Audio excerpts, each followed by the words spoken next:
ஆண்டவருடைய ஒரு பிரதான சீடன் சொல்லப்பட்ட ஒரு சீடன் யார் தெரியுங்களா? பேதுரு. பேதுருன்றவர் பாவத்தில் விழுந்தாரு. எப்படி பாவத்தில் விழுந்தாரு தெரியுங்களா?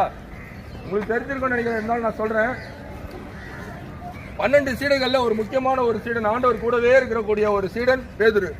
அவரை பார்த்தீங்கன்னா எப்படி விழுந்தாருன்னா, ஆண்டவரை காட்டி கொடுத்த யூதாஸ் காரியத்தை காட்டி கொடுத்துறாரு.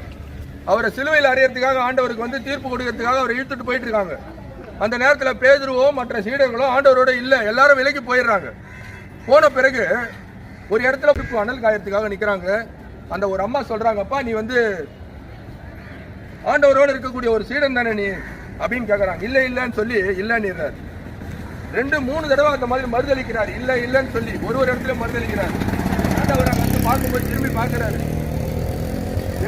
ஆண்டவர் முன்னாடியே ஒரு வார்த்தை சொன்னாரு, சேவல் கூவும் முன்னே நீ என்னை 3 தடவை மறுதளிப்பாய் அப்படின்னு ஆண்டவர் சொன்னாரு. சேவல் கூவுறதுக்கு முன்னாடி 3 தடவை அந்த பேதுருவானவர் சீடரானவர் மறுதளிச்சிட்டாரு. அந்த பாவத்தில் விழுந்தாரு. இந்த மாதிரி பாருங்க, அந்த பாவத்தினால ஆரம்பத்திலிருந்து அநேக பரிசுத்தவான்கள் எல்லாருமே பாவத்தில் விழுந்தவங்க தாங்க. பாவத்தில் விழுந்து கூட தப்பு இல்லை, ஆனால் தெரியாம விழுந்துட்டோமா உடனடியாக நம்மளை பரிசுத்தமாக்கணும், ஆண்டவர்கிட்ட மன்னிப்பு கேட்கணும். தன்னுடைய பாவத்தை மறைக்கிறவன் வாழ்வடைய மாட்டான், அவைகளை அறிக்கையிட்டு விட்டு விடுறவன் எவனோ அவன் இறக்கம் பெறுவான்னு வேத வசனம் இருக்குங்க. அப்போ நம்முடைய பாவத்தை ஒருவேளை தெரியாமையே தவறு செஞ்சிட்டோமா, ஆனால் மாம்சம் பலவீனமானது தான், ஆனால் ஆவியோ பலமானது. அதனால நம்ம தெரியாமலோ தவறு செஞ்சா கூட அடுத்த நிமிஷமே ஆண்டவர் சன்னிதிக்கு போயிடணும். ஆண்டவரே நான் தப்பு பண்ணிட்டேன், மன்னிங்கன்றத மன்னிப்பு வார்த்தையை கேட்டாச்சுனாலே ஆண்டவர் நம்மளை மன்னிப்பாருங்க. இப்ப பாருங்க, யூதாஸ் காரியத்தை மன்னிப்பு கேட்காத ஒரே ஒரு காரணத்தினாலதான் நாண்டுகிட்டு செத்தான். அவன் ஆண்டவரை காட்டி கொடுத்தான், இயேசுவை காட்டி கொடுத்து நாண்டுகிட்டு செத்து போயிட்டான்.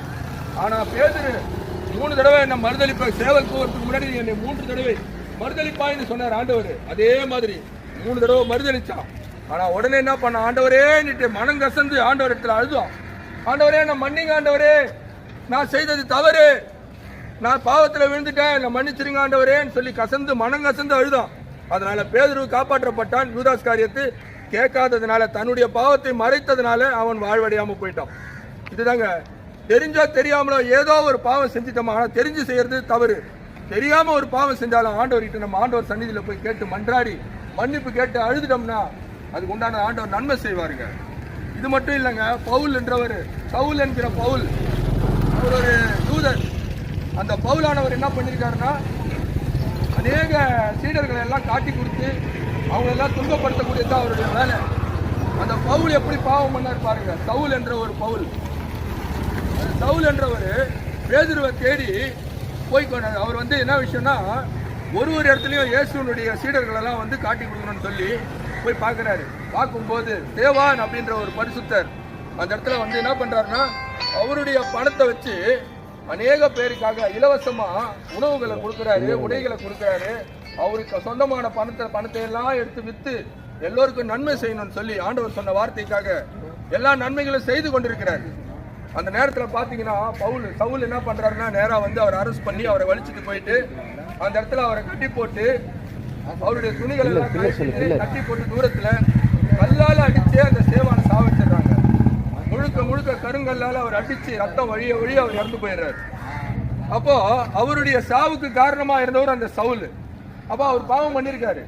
பிற்காலத்துல ஆண்டவர் அவர்கிட்ட பேசியிருக்காரு, சவுலே நீ ஏன் என்னை துன்பப்படுத்துகிறாய், முள்ளில் உதைக்கிறது உனக்கு பாவமா துன்பமா இருக்கிறமே அப்படின்னு சொல்லி அவரை பவுல்ன்ற ஒரு வார்த்தை அவருக்கு பேரை கொடுத்து அவரை பரிசுத்தமான மாற்றி பிற்காலத்துல அநேக நன்மைகளை ஆண்டவருடைய சீடனா அவரை வாழ வச்சாரு. அந்த மாதிரி பாவத்துல விழுந்தவங்க கூட ஆண்டவர்கிட்ட மன்னிப்பு கேட்டு நீங்க தன்னைத்தானே ஒப்பு கொடுத்துட்டீங்கன்னா உங்க வாழ்க்கையில அநேக மாற்றங்கள்ங்க. இந்த பாவத்தை குறித்து தான் நாங்கள் இன்னைக்கு பேச வந்திருக்கோம். அநேக பாவங்கள் இன்னைக்கு நாட்டில் பார்த்தீங்கன்னா எல்லாம் எங்க திரும்பினாலும் பாவங்கள் தான். பாவம் உலகம் முழுக்க பாவங்கள். கர்த்தர் உங்களை ஆசீர்வதிப்பாராக.